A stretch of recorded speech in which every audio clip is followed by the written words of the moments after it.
আসসালামু আলাইকুম সবাইকে।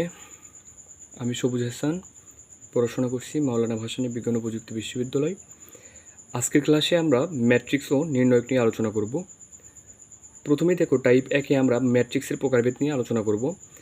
আমরা মূলত জানি যে ম্যাট্রিক্সের প্রকারভেদের মধ্যে অনেক প্রকার ম্যাট্রিক্স রয়েছে। বেসিক্যালি সব প্রকার ম্যাট্রিক্সগুলোর মধ্য থেকে কোশ্চেন হয় না, তাই যেগুলো থেকে কোশ্চেন হয় আমরা সেগুলোই ভালোভাবে পড়ব। আসলে আমরা জানি কি ম্যাট্রিক্সের প্রকার ভিতরের মধ্যে প্রায় 15 থেকে 20 প্রকার ম্যাট্রিক্স রয়েছে। আসলে সবগুলো থেকে কোশ্চেন হয় না, তাই যেখান থেকে কোশ্চেন হয় আমরা শুধু সেগুলোই পড়ব। ঠিক আছে, তো চলো আমরা দেরি না করে ক্লাসটা শুরু করি। প্রথমেই দেখো, এখানে স্কেলার ম্যাট্রিক্স।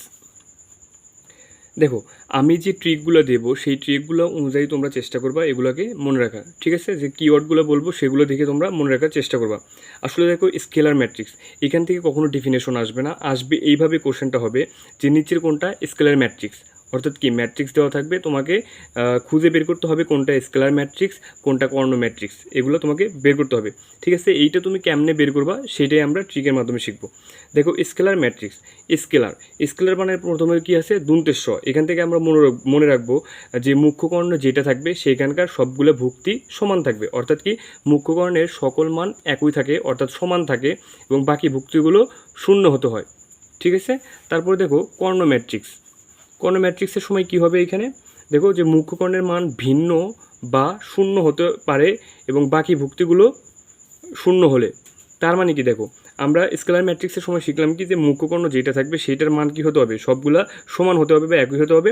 বাট কর্ণ ম্যাট্রিক্সে কিন্তু এমন না, যে মুখ্য কর্ণের মানগুলো ভিন্ন হতে পারে অথবা শূন্য হতে পারে এবং বাকি ভুক্তিগুলো কেমন হবে, শূন্য হতে হবে। তাহলে এইখান থেকে কিন্তু আমরা এই জিনিসটা বলতে পারি যে সকল স্কেলার ম্যাট্রিক্স এক প্রকার কর্ণ ম্যাট্রিক্স, বাট সকল কর্ণ ম্যাট্রিক্স কিন্তু স্কেলার ম্যাট্রিক্স নয়। ঠিক আছে, তারপরে দেখো এখানে প্রতিসম ম্যাট্রিক্স।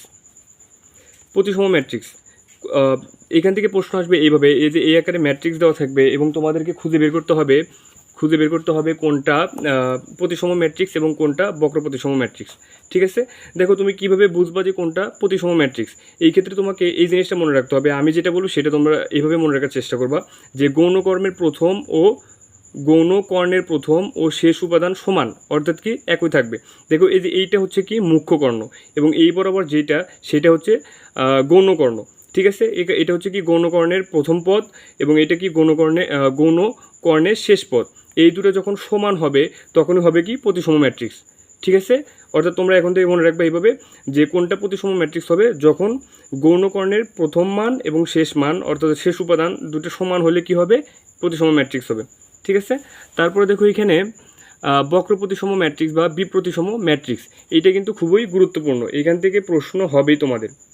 ঠিক আছে, তাহলে এটা কিন্তু খুবই গুরুত্বপূর্ণ। দেখো, তুমি কীভাবে বুঝবা যে কোনটা বক্র ম্যাট্রিক্স বা কোনটা বিপ্রতিসম ম্যাট্রিক্স। এই ক্ষেত্রে তোমাকে মনে রাখতে হবে যে গৌণ কর্ণের প্রথম উপাদান এবং শেষ উপাদান একই হবে কিন্তু বিপরীত চিহ্ন বিশিষ্ট হবে। ঠিক আছে, যেমন এইখানে দেখো, এখানে আছে কি 2, অর্থাৎ কি বলছি, প্রথম এবং শেষ উপাদান একই হবে কিন্তু বিপরীত চিহ্ন বিশিষ্ট হবে। অর্থাৎ এইখানে যদি মাইনাস থাকে এখানে প্লাস থাকবে, এখানে যদি প্লাস থাকে এখানে মাইনাস থাকবে। যখন এমন হবে তখন সেটা হবে কি বিপ্রতিসম ম্যাট্রিক্স বা বক্র ম্যাট্রিক্স। ঠিক আছে, এবং এখান থেকে তোমাদেরকে আরেকটা জিনিস মনে রাখতে হবে যে বক্র ম্যাট্রিক্স বা বিপ্রতিসম ম্যাট্রিক্সের ক্ষেত্রে মুখ্য কর্ণের সকল উপাদান শূন্য হয়। অর্থাৎ কি, যে মুখ্য কর্ণটা যা আছে এখানকার সবগুলো ভুক্তি কি হবে, শূন্য হবে। ঠিক আছে, তো চলো আমরা এরপরে পরের টাইপটা আলোচনা করব।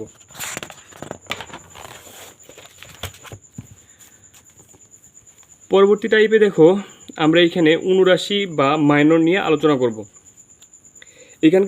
এইখানে তোমাদের এই ইংলিশ টার্মটাও তোমাদেরকে দেখে রাখতে হবে, কারণ কখনো কখনো প্রশ্নে অনুরাশি না বলে মাইনর বলা থাকবে। ঠিক আছে, এবং এখানে তোমাকে মনে রাখতে হবে যে অনুরাশিতে চিহ্ন হবে না।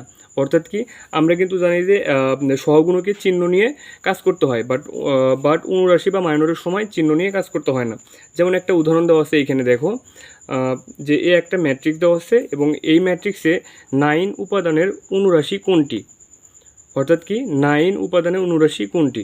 আমরা জানি কি, যে যততম সারি এবং কলাম দেওয়া থাকে সেটা কি যায়, বাদ যায়, এবং যততম উপাদান বলছে সেইটা সারি এবং কলাম বাদ যাবে, এবং বাকি যেটা থাকবে সেটা নির্ণয়কের মান বের করতে হবে।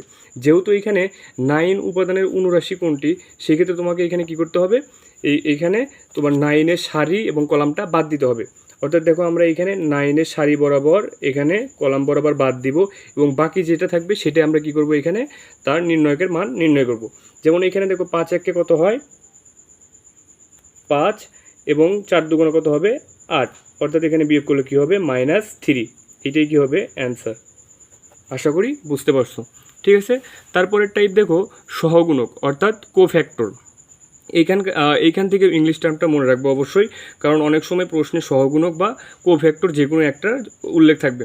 ঠিক আছে, এবং এইখানে মনে রাখবা যে সহগুণক, এইখানে ওই যে ট্রিকটা এইভাবে মনে রাখবা যে দন্তের স মানে কি যে চিহ্ন সহ, অর্থাৎ কি কোফ্যাক্টরের সময় চিহ্ন সহ কাজ করতে হবে। ঠিক আছে, দেখো এখানে যেমন একটা উদাহরণ আমরা করছি এখানে যে -6 উপাদানের সহগুণক কত, অর্থাৎ কি -6টা কততম সারি এবং কততম কলাম। দেখো এখানে এটা হচ্ছে কি প্রথম সারি দ্বিতীয় সারি, অর্থাৎ কি 2 নাম্বার সারি এবং কত number column, column 1 column 2 column 3, অর্থাৎ কি 3 নাম্বার কলাম, অর্থাৎ 2 এবং 3তম উপাদানের সহগুণক কত, অর্থাৎ কি 2 নাম্বার সারি এবং 3 নাম্বার কলামের সহগুণক কত, এটা বের করতে হবে।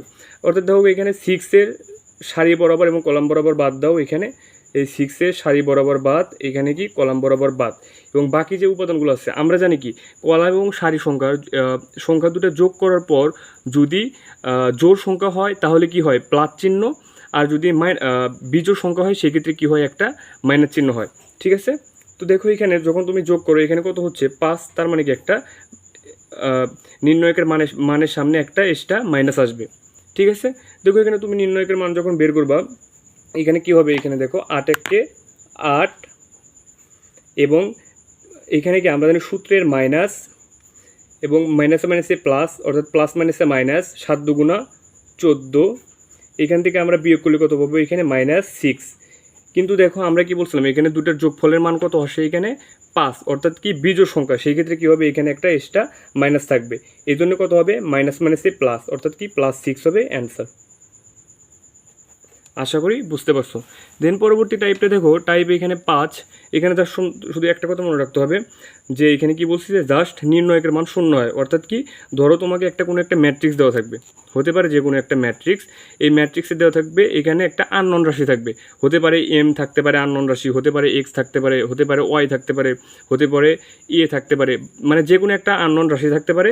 সেখানে তোমাকে কি করতে হবে সেটা নির্ণয়কের মান সমান 0 বসাতে হবে, তখন একটা আননোন রাশি থাকবে সেটার কি মান বের করতে হবে। আশা করি বুঝতে পারছো। অর্থাৎ তোমাকে এখান থেকে জাস্ট একটা কথা মনে রাখতে হচ্ছে যে ব্যতিক্রমী ম্যাট্রিক্সের সময় তোমাকে কি করতে হবে নির্ণয়কের মান সমান 0 বসাতে হবে এবং যে একটা আননোন রাশি থাকবে সেটার মান নির্ণয় করতে হবে। আশা করি বুঝতে পারছো। দেন আমরা দেখো পরবর্তী টাইপে পরবর্তীতে দেখো এখানে আমরা টাইপ 4 নিয়ে আলোচনা করব। এইখানে মূলত কি বিপরীত ম্যাট্রিক্স নির্ণয়। দেখো এইখান থেকে 3 ধরনের কোশ্চেন হইতে পারে। প্রথমত এইটা কোশ্চেন হতে পারে, প্রশ্ন আসবে এইভাবে যে ধরো কোনো একটা ম্যাট্রিক্স দেওয়া থাকবে এবং তোমাকে বলবে যে নিচের কোন ম্যাট্রিক্সের বিপরীত ম্যাট্রিক্স বিদ্যমান আছে বা বিপরীত ম্যাট্রিক্স নাই। আমরা জানি কি যে একটা ম্যাট্রিক্স থাকবে সেটা নির্ণয়কের মান যদি ইজ নট 0 হয় সেই ক্ষেত্রে কী হয় বিপরীত ম্যাট্রিক্স থাকে, এবং সেটা যদি 0 হয় আমরা জানি কি বিপরীত ম্যাট্রিক্স বা ইনভার্স ম্যাট্রিক্স নাই। তাহলে এখান থেকেও কিন্তু কোশ্চেন হইতে পারে, এবং আরেকটা কোশ্চেন হতে পারে যে এর বিপরীত ম্যাট্রিক্স নির্ণয় করো অথবা কি অ্যাডজয়েন্ট নির্ণয় করো। তো চলো আমরা দেখবো এখান থেকে যে আসলে কিভাবে দুইটা সারি এবং দুইটা কলামের বিপরীত ম্যাট্রিক্স নির্ণয় করে এবং অ্যাডজয়েন্টের মান নির্ণয় করে। তো দেখো প্রথমে দেখো আমরা অ্যাডজয়েন্টের মান নির্ণয় শিখবো। এখানে দেখো যদি একটা ম্যাট্রিক্স থাকে, অর্থাৎ দেখো কি এ বি সি ডি এগুলো কিন্তু যে কোনো একটা ভ্যালু হতে পারে, অর্থাৎ কি যে কোনো একটা মান হতে পারে। আমি জাস্ট একটা ফর্মেট দেখাইছি, তোমরা এখানে যে কোনো একটা মান ধরে করতে পারো, বাট তোমাকে জাস্ট এখানে মনে রাখতে হবে, এইটা মনে রাখলে তুমি সবগুলোই পারবা। যে অ্যাডজয়েন্টটা কীভাবে বের করে, যে মুখ্য কর্ণ যেটা থাকে তাদের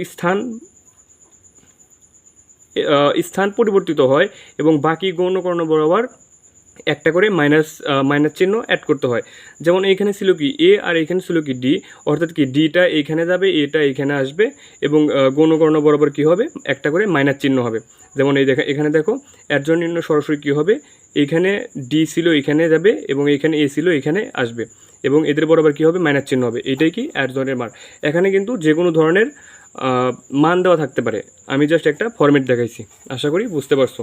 দেন পরবর্তীতে দেখো ইনভার্স ম্যাট্রিক্স নির্ণয়। ইনভার্স ম্যাট্রিক্সের সময় কী হবে, এখানে যার শুধু কী হবে এটা অ্যাডজয়েন্ট ঠিকই করতে হবে, আর এখানে 1 ভাগ নির্ণয়ক, অর্থাৎ কি 1 ভাগ নির্ণয়ক ইন্টু অ্যাডজয়েন্ট। ঠিক আছে, অর্থাৎ কী করবা, ওয়ান ভাগ নির্ণয়ক, অর্থাৎ কি এখানে যে ম্যাট্রিক্সটা থাকবে সেইটা নির্ণয় কী হবে, ওয়ান ভাগ নির্ণয়ক এবং এইখানে অ্যাডজয়েন্টটা হবে। অর্থাৎ দেখো এখানে যে ম্যাট্রিক্সটা ছিল আমরা জানি কি এডি বিয়োগ বিসি, এইটা ইন্টু কি অ্যাডজয়েন্ট, অর্থাৎ কি মুখ্য কর্ণ বরাবর কী হবে, পরিবর্তিত হবে, এবং গৌণ কর্ণ বরাবর কী হবে, চিহ্নটা জাস্ট পরিবর্তন হবে। ঠিক আছে, আশা করি এটা বুঝতে পারছো। আসলে আমি এখানে শুধুমাত্র একটা ফরম্যাট দেখাইছি, তোমরা এখানে যে কোনো একটা মান দেওয়া থাকতে পারে, কোশ্চেনে এখানে যে কোনো মান থাকতে পারে। ঠিক আছে, আশা করি বুঝতে পারছো। দেন পরবর্তীতে দেখো টাইপ 6, এখানে সমতা বিধানের অঙ্ক, অর্থাৎ কি এইখানে যে ম্যাট্রিক্সটা আছে এইটা সমান কী হবে এইটা, অর্থাৎ এইটা সমান কী হবে এইটা, এবং ওয়াই সমান কী হবে এইটা, এবং 5 সমান কী হবে এইটা, অর্থাৎ কি এইটা হচ্ছে কি সমতা বিধান। ঠিক আছে, এইখানে কি বলছে যে যদি এই ম্যাট্রিক্স সমান এইটা হলে এক্সের মান নির্ণয় করো। ঠিক আছে, আমরা এক্সের মান নির্ণয় করবো। এইখানে দেখো এখানে কি আছে ওয়াই, তাহলে আমরা এখান থেকে কী পাচ্ছি যে ওয়াই সমান কত, এখানে -2। ঠিক আছে, এবং এইখানে এইটা সমান কত 6, অর্থাৎ 2x - y সমান কত আছে 6। আমরা এইখানে y এর মান জানি কত -2, আমরা সেটা বসাবো, অর্থাৎ 2x, এই y -yকে যখন ওই পাশে বার করবো তখন কি হবে 6 + y, এবং 6 এখানে y এর মান কত -2, অর্থাৎ এখানে ক্যালকুলেশন করলে -2, অর্থাৎ এখানে থাকতেছে কত 4, এবং এইখান থেকে যদি আমরা xকে 2কে পার করে দিই ভাগ হবে এই পাশে, এখানে কাটাকাটি করলে 2, অর্থাৎ এখানে x এর মান কত বের হচ্ছে 2। আশা করি বুঝতে পারছো। পরবর্তীতে দেখো টাইপ 7, এইখানে টাইপ 7টা একটা শর্টকাট, এটা জাস্ট এইভাবেই কোশ্চেন আসে। এই কোশ্চেনটা তোমাকে মনে রাখতে হবে যে যখন এরকম হবে যে উপরে, অর্থাৎ এইখানে এবং নিচে এইখানে যখন সমান হবে, যেমন কি এখানে XYZ, এখানে কি XYZ, যখন এরকম হবে তখন সরাসরি একটা শর্টকাট হচ্ছে অ্যান্সার হবে 4, এবং এখানে যেটা থাকবে সেটা XYZ, এইটাই কি অ্যান্সার। মূলত এই অঙ্কটা অনেক বড়, বাট এটা হচ্ছে কি একটা শর্টকাট, এবং শর্টকাটের এখানে তোমাকে মনে রাখতে হবে নোট একটা, যে কখনো এটা প্রযোজ্য হবে না উপরে এবং নিচে যদি 1 থাকে, অর্থাৎ কি এইখানে 1, এইখানে 1, এইখানে 1, এবং এইখানে 1, এইখানে 1, এইখানে 1, যখন 1 থাকবে তখন কি এই শর্টকাটটা প্রযোজ্য হবে না, এবং বাকি ক্ষেত্রে অন্য যে কোনো সময় এই শর্টকাটটা প্রযোজ্য হবে। কি সেটা 4 ইন্টু এখানে যেটা থাকবে সেটা, এখানে কিন্তু হতে পারে কি কি ABC, এটা দিয়েও কিন্তু আসতে পারে। আশা করি বুঝতে পারছো। দেন চলো আমরা পরবর্তী টাইপ নিয়ে আলোচনা করব।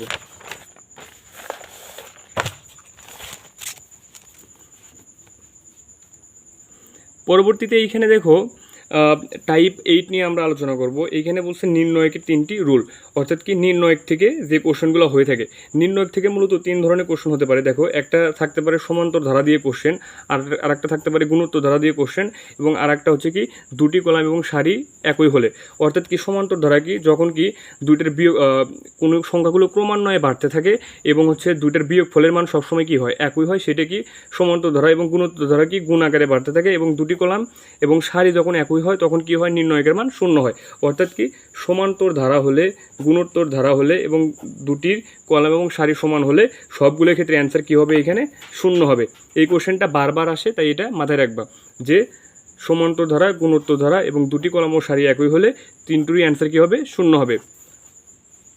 একটা জিনিস মনে রাখবা যে নির্ণয় থেকে যে প্রশ্ন দেওয়া থাক না কেন সেটার অ্যান্সার তুমি সবসময় 0 দেখানোর চেষ্টা করবা, অর্থাৎ কি খুব কঠিন ধরনের অঙ্ক দেবে না, এবং যেটার ক্ষেত্রে শর্টকাট প্রযোজ্য হয় মূলত সেই প্রশ্নগুলাই পরীক্ষাতে এসে থাকে। অর্থাৎ তুমি চেষ্টা করবে যখন দেখতেছো তুমি পারতেছো না তখন তুমি চেষ্টা করবা 0 দেখানোর অ্যান্সার। ঠিক আছে, আশা করি বুঝতে পারছো। যেমন একটা কোশ্চেন এখানে দেওয়া আছে যে এ সমান নির্ণয়ক 1 2 3 4, দেখো এখানে কিন্তু ক্রমান্বয়ে বাড়ছে। যেমন তুমি 2 থেকে 1 বিয়োগ করলে কত হবে 1, 3 থেকে 2 বিয়োগ করলে 1 1 1, আবার দেখো ক্রমান্বয়ে বাড়ছে কিন্তু, অর্থাৎ এটা কি এটা হচ্ছে একটা সমান্তর ধারা,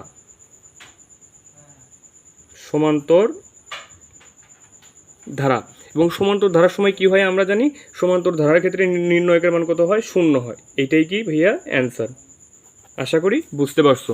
দেন পরবর্তী টাইপটা দেখো এখানে যে একটা ম্যাট্রিক্স হলে, দেখো একটা ম্যাট্রিক্সের কী কী নির্ণয় করতে বলছে, দেখো ট্রেস, মুখ্য পদ এবং আরেকটা হচ্ছে কি মাধ্যমিক পদ নির্ণয় করতে বলছে। ঠিক আছে, দেখো আমরা জানি কি ট্রেস মানে হচ্ছে কি যে মুখ্য কর্ণ বরাবর যে মানগুলো থাকবে সেগুলোর যোগফলই হচ্ছে কি এখানে ট্রেস। তাহলে এখানে কত কত হবে, এখানে দেখো 1 + 5 + 9, অর্থাৎ এটার সমষ্টি যত হবে সেটাই হবে কি এখানে অ্যান্সার। এখানে কত হচ্ছে দেখো 9 এর 1 10, অর্থাৎ কি 15, এখানে অ্যান্সার হচ্ছে কত 15। ঠিক আছে, এবং মুখ্য পদ কি, মুখ্য পদ হচ্ছে যে মুখ্য কর্ণ বরাবর যে সংখ্যাটা থাকবে তাদের গুণফলে হচ্ছে কি মুখ্য পদ, অর্থাৎ কি 1 × 5 × 9, এইটা সমান যেটা আসবে সেইটাই কি 5 নং 45, অর্থাৎ কি 45, এইটাই কি অ্যান্সার। ঠিক আছে, এবং মাধ্যমিক পদ কি, যে মাধ্যমিক পদটা কী হবে, কর্ণ বরাবর যে সংখ্যাগুলো থাকবে সেগুলোর গুণফলে হচ্ছে কি মাধ্যমিক পদ, অর্থাৎ এখানে কি হবে 3, 5 এবং 7, এগুলোর সমষ্টি হবে কি মাধ্যমিক পদ। আশা করি বুঝতে পারছো। দেন পরের টাইপটা দেখো, এখানে কি বলছে যে টাইপ 10 কতিপয় শর্ত ও সূত্র, এবং শর্তগুলো কী কী দেখো, কখন একটা ম্যাট্রিক্স প্রতিসম হবে। তো প্রতিসম ম্যাট্রিক্সের ক্ষেত্রে শর্ত হচ্ছে তোমার কি A = A ট্রান্সপোজ করতে হবে, এবং সমঘাতের শর্ত হচ্ছে কি যে ম্যাট্রিক্সটা থাকবে সেটাকে যদি তুমি স্কোয়ার করার পর A আসে সেটা হচ্ছে তোমার কি সমঘাতী শর্ত। এই দুটো শর্ত তোমাকে অবশ্যই মনে রাখতে হবে।